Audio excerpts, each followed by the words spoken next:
அனைவருக்கும் வணக்கம். நான் ஜோதிட ரத்னா டாக்டர் ஹேமலதா ஜெயபாலன். இன்னைக்கு நம்ம ஒரு ஜாதக ஆய்வு பார்க்கலாம். அந்த ஜாதகத்துல இந்த ஜாதகருக்கு எப்ப திருமணம் ஆச்சு, திருமண வாழ்க்கையில என்ன பிரச்சனை, இந்த பிரச்சனை சரியாகுமா இல்ல பிரிவு வரைக்கும் போகுமா, இது எல்லாத்தையும் தெளிவா பார்க்கலாமா.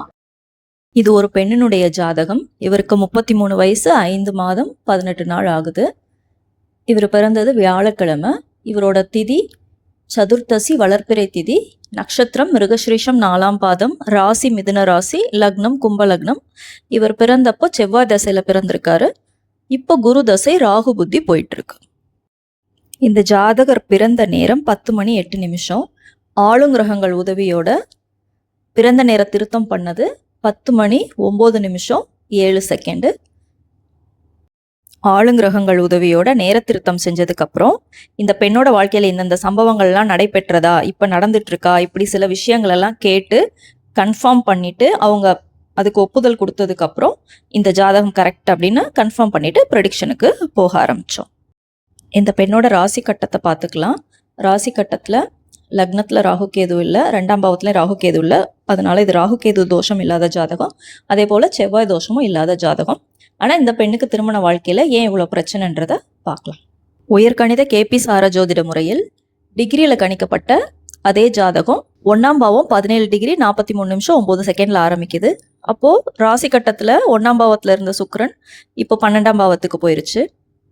அதே மாதிரி கேது 4ஆம் பாவத்தில் இருக்குது. சந்திரனும் 4ஆம் பாவத்தில் தான் இருக்குது. ஏன்னா 5ஆம் பாவம் 18 டிகிரி 0 minutes 23 செகண்ட்ஸில் தான் ஸ்டார்ட் ஆகுது. ஸோ சந்திரன் 5 டிகிரியில் இருக்கிறதுனால அதுவும் 4ஆம் பாவத்தில் இருக்குது. ஆனால் ராசி கட்டத்தில் 5ஆம் பாவத்தில் இருக்குது. 6ஆம் பாவத்தில் எந்த கிரகங்களும் இல்லை. 7ஆம் பாவத்தில் கிரகங்கள் இல்லை. 8ஆம் பாவத்தில் குரு ராசி கட்டத்தில் இருக்குது. ஆனால் இங்கே பார்த்தீங்கன்னா குரு 7ஆம் பாவத்துக்கு போயிருச்சு. ஏன்னா 20 டிகிரி 12 நிமிஷம் 19 செகண்டில் குரு இருக்குது. ஆனால் 8ஆம் பாவம் ஸ்டார்ட் ஆகுறது 22 டிகிரி 16 நிமிஷம் 43 செகண்ட். 9ஆம் பாவத்தில் கிரகங்களில் 10ஆம் பாவத்தில் ராகு இருக்கு.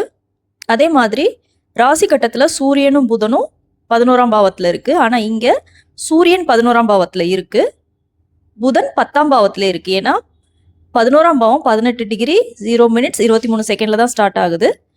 புதன் 13 டிகிரில இருக்கு. அதனால அது 10ஆம் பாவமா தான் கன்சிடர் ஆகும்.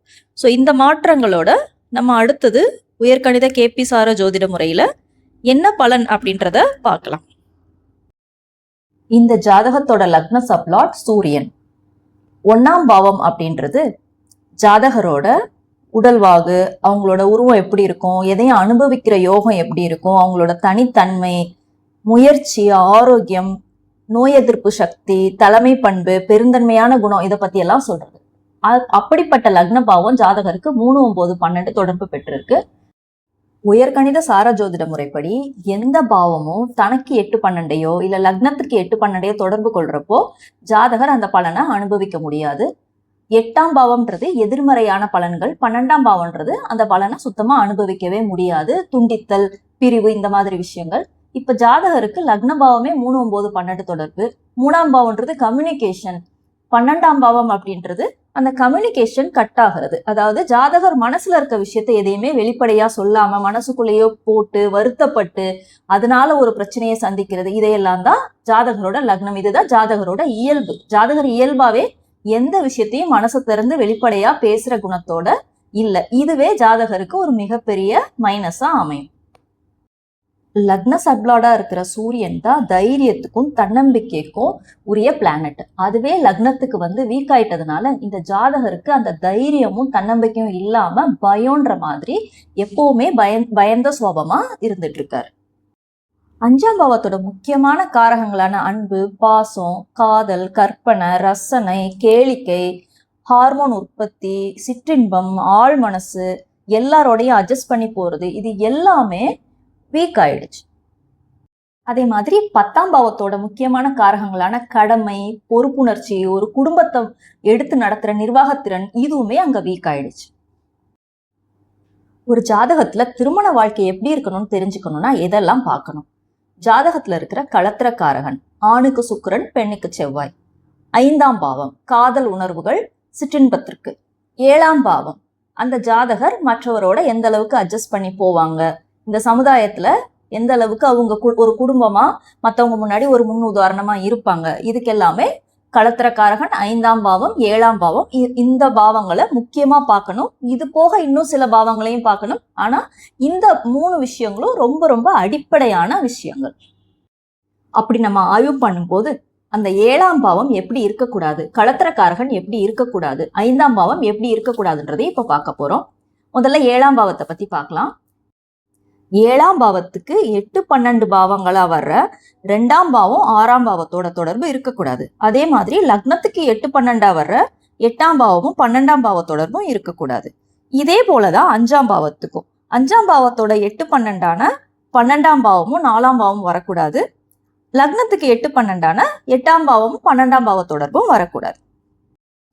அதே மாதிரி களத்திரக்காரகனான செவ்வாயோ சுக்கிரனோ 2, 6, 8, 12 போன்ற தொடர்புகளை பெற்றிருக்க கூடாது.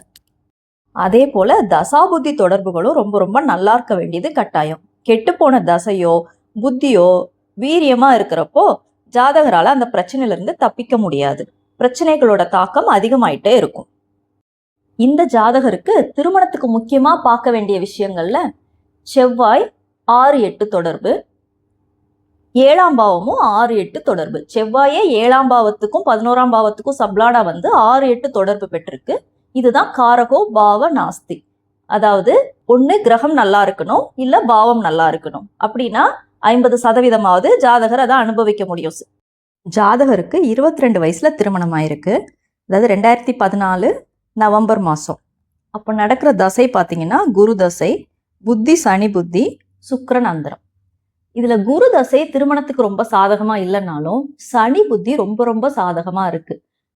சுக்கிரனோட தொடர்பு 1, 5ன்றதுனால இது திருமணத்துக்கு ரொம்ப ரொம்ப சாதகமா இருந்தது. இந்த பெண்ணுக்கு திருமணமாகி 1.5 வருஷம் சந்தோஷமா தான் வாழ்ந்துட்டு இருந்தாங்க. அதுக்கப்புறம் புதன் புத்தியில, அதாவது 2016 5ஆவது மாசத்துல இருந்து பிரச்சனைகள் ஸ்டார்ட் ஆயிடுச்சு. கணவன் திட்டுறது, அடிக்கிறது, சந்தேகப்படுறது, இந்த மாதிரி பிரச்சனைகள் ரொம்ப அதிக அளவுல இருந்ததுனால இந்த பெண்ணுக்கு கணவரோட இருக்கிற தாம்பத்திய ஈடுபாடு கொஞ்சம் கொஞ்சமா குறைஞ்சது. இதனால அந்த பெண்ணுக்கு நிறைய பிரச்சனைகள் சந்திச்சாங்க. தினந்தோறும் அடி வாங்குறது, கஷ்டப்படுறது, கணவர் சொல்ற வார்த்தைகளை கேட்க முடியாம மனசு உடைஞ்சு போறது, இந்த மாதிரி எவ்வளோ பிரச்சனைகள் தாங்கிக்கிட்டு இருந்தாங்க. ஆனா ஒரு கட்டத்துக்கு மேல அதை தாங்க முடியாததுனால அவங்க அம்மா வீட்டுக்கு வந்துட்டாங்க, பிறந்த வீட்டுக்கே வந்துட்டாங்க. ஆனா அவங்க பெற்றோரும் இதை வந்து பெரிய விஷயமா எடுத்துக்கல. இதெல்லாம் எல்லார் வாழ்க்கையில நடக்கிறது, இதெல்லாம் எல்லாருக்கும் சகஜம்தான் அப்படின்னு பெண்ணுக்கு அறிவுரை சொல்லி திரும்ப அனுப்புனாங்க. மறுபடியும் இந்த பிரச்சனைகள் அதிகமாக ஆரம்பிச்சிருச்சு. இது 2018, 19 எல்லாமே பிரச்சனையோட தாக்கம் அதிகமா இருந்தது. எந்த ஒரு விஷயமும் குடுப்பனையில இல்லாம வெறும் தசாபுத்தி வழியா நடக்கிறப்போ கண்டிப்பா அது நீண்ட காலம் அனுபவிக்க முடியாது. அதுதான் இந்த பெண்ணோட வாழ்க்கையிலே நடந்திருக்கு. மறுபடியும் சுக்கிரன்னு வரப்போ 2019, 22 சமாதானம் பண்ணி அனுப்பியிருக்காங்க. ஓரளவுக்கு அந்த பொண்ணு திரும்ப வாழ ட்ரை பண்ணியிருக்காங்க. மறுபடியும் பிரச்சனை எப்போ ரொம்ப அதிகமாச்சுன்னா 2022, 23 இந்த காலகட்டத்துல அந்த பெண்ணுக்கு நிறைய கணவர் ரீதியான மன வருத்தங்கள், இது எல்லாமே போய் சூரியனும் வந்ததுனால ஆள் மனசுல போய் பதிஞ்சு அந்த பொண்ணுக்கு அது ஒரு வியாதியா ஆயிடுச்சு. இப்போ வந்து அந்த பெண்ணுக்கு ட்ரீட்மெண்ட் எடுத்துட்டு இருக்காங்க. இதுக்காக 2024 5ஆவது மாசத்துல இருந்து 2025 4ஆவது மாசம் இது ரொம்ப ரொம்ப தீவிரம் அடைஞ்சது. இந்த காலகட்டத்துலதான் நம்ம கிட்ட ஜாதகமும் பார்க்க வந்தாங்க. ஸோ இந்த விஷயங்கள் எல்லாம் அவங்களுக்கு நானே எடுத்து சொல்லி இந்த பிரச்சனைகள் இப்போதைக்கு சரியாகாது. ஏன்னா அடுத்து வர்றது 2025 4ஆவது மாசத்துல இருந்து 2027 9ஆவது மாசம் வரைக்கும் ராகு புத்தி. இப்ப நடந்துட்டு இருக்க செவ்வாய் புத்தியும் வீக்கு, அடுத்து வர்ற ராகு புத்தியும் ரொம்ப ரொம்ப டஃப்பா இருக்கும். ஸோ இந்த காலகட்டத்துல ட்ரீட்மெண்ட்டை விடாம அவங்க தொடர்ந்து எடுத்துக்கிட்டா மட்டும்தான் இதுல இருந்து வெளியே வர முடியும். அதுக்கப்புறம் வர்றது சனி தசை. சனி தசை அப்படின்றது இந்த பெண்ணுக்கு ரொம்ப சாதகம். அதுவும் இல்லாம இந்த திருமண வாழ்க்கையை தொடர்றதுல எந்த அர்த்தமும் இல்லை. ஏன்னா 7ஆம் பாவமான முதல் திருமணம் ரொம்ப இந்த பொண்ணுக்கு மோசமா இருக்கு. என்னதான் காலகட்டங்கள் சரியா இருந்தாலும் திரும்ப திரும்ப இந்த பிரச்சனைகள் வந்துகிட்டே இருக்கும். அதனால 9ஆம் பாவமான 2ஆம் திருமணத்துக்கு அறிவுறுத்தப்பட்டு அந்த விஷயங்கள் இந்த பெண்ணுக்கு ரொம்ப சாதகமா இருக்கும். ஏன்னா இந்த செவ்வாயோட தாக்கத்தை இந்த 9ஆம் பாவ சப்ளாடான சனி நல்லாவே குறைச்சிருவாரு. 1, 3, 5, 9 இருக்கிறது இந்த 6, 8 கண்டிப்பா தடுத்து இந்த பெண்ணுக்கு பெரிய அளவுல பிரச்சனைகள் போகாத அளவுக்கு திருமண வாழ்க்கை இருக்கும். அடுத்தது 2046 வர புதன் திசை சில பிரச்சனைகளை கண்டிப்பா கொடுக்கும். ஆனா அது 2ஆவது திருமண வாழ்க்கையை எந்த விதத்திலையும் பாதிக்காது. ஆனா நம்ம பெண்ணுக்கு 2வது திருமணம் நல்லா இருக்குன்னு சொல்லிட்டு அவசரப்பட்டு இப்பவே ஒரு முடிவு எடுக்கக்கூடாது. 2027 9வது மாசம் வரைக்கும் வெயிட் பண்ணிட்டு அதுக்கப்புறம் சனி தசை வந்ததுக்கு அப்புறம் தான் இந்த முடிவு, இதற்கான வேலைகளை ஆரம்பிச்சு அதுக்கப்புறம் தான் இது நடக்கும் அப்படின்னு சொல்லி இந்த ஜாதக ஆய்வை முடிச்சுக்கலாம். இந்த பெண்ணுக்கு செலவில்லாத நடைமுறை வாழ்வியல் பரிகாரங்களாக தெய்வ வழிபாடும் சில மந்திரங்களும் பரிந்துரைக்கப்பட்டது. ஜாதக ஆய்வை பார்த்தவங்க எல்லாருக்கும் ஒரு கேள்வி இருக்கலாம். இந்த மாதிரி எத்தனையோ பேரோட ஜாதகத்துல பிரச்சனைகள் இருக்கு. அப்ப இந்த பிரச்சனைகளுக்கெல்லாம் தீர்வே இல்லையா? எல்லாத்தையும் இப்படி அனுபவிச்சுதான் ஆகணுமா அப்படின்னா அப்படி இல்லை.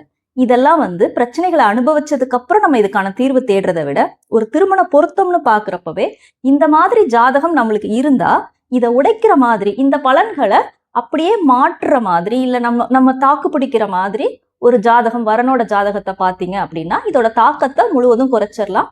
இதை எதிர்க்கிற மாதிரி விஷயங்கள் இருக்கிறப்போ, இப்போ 6, 8ன்னு வர்றப்போ 5, 7 இதெல்லாம் பையனோட ஜாதகத்துல இருந்ததுன்னா இந்த பிரச்சனையை பெண்ணை அனுபவிக்க வேண்டியது இருக்காது. பையன் பொண்ணை புரிஞ்சுக்கிட்டு நல்லபடியா நடந்து, அந்த பொண்ணுக்கு ஏதாவது ட்ரீட்மெண்ட் வேணும், ஹெல்த் இஷ்யூஸ் இருந்துச்சுன்னா கேர் பண்ணிக்கிறது, இந்த மாதிரி அவர் எடுத்துட்டு போவாரு. எதிரும் புதிருமான ஜாதகங்களை இணைச்சு வச்சாதான் வாழ்க்கையில நிறைய பிரச்சனைகள் வரும். ஏன்னா பிரச்சனை இல்லாத ஜாதகங்களே இல்லை, பிரச்சனைக்கான தீர்வுகளும் இருக்கு. இந்த ஜாதக ஆய்வுல உங்களுக்கு ஏதாவது சந்தேகங்கள் இருந்தா கமெண்ட் பாக்ஸ்ல தெரியப்படுத்துங்க. மேலும் இது போன்ற இன்ட்ரெஸ்டிங்கான வீடியோஸ்க்கு தொடர்ந்து இணைந்திருங்கள். உங்க ஜாதகத்தோட துல்லியமான பலன்களை தெரிஞ்சுக்கணும்னா ஸ்ரீ மகாவிஷ்ணு ஜோதிட உலகத்தை அணுகுங்கள். மீண்டும் ஒரு இன்ட்ரெஸ்டிங்கான டாபிக்கில் சந்திக்கும் வரை நன்றி, வணக்கம்.